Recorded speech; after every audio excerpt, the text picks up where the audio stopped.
ஏகாதசிக்கு ஈடான விரதமில்லை.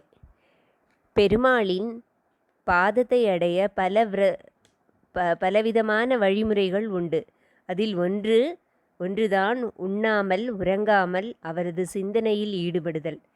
இப்படிப்பட்ட கடும் விரதத்தை முன்பு காடுகளிலும் மலைகளிலும் வாழ்ந்த ரிஷிகள் மேற்கொண்டனர். இதுபோன்று இல்லறத்தில் இருப்பவர்கள் செய்ய முடியுமா? முடியாதுதானே. அதற்காகத்தான் எளிய முறையில் வழிபட ஏகாதசி விரதத்திற்கு முன்னோர்கள் கடைபிடித்தனர். எத்தனையோ விரதங்கள் இருந்தாலும் அவை எல்லாவற்றிற்கும் ஒருபடி மேலானது ஏகாதசி விரதம்.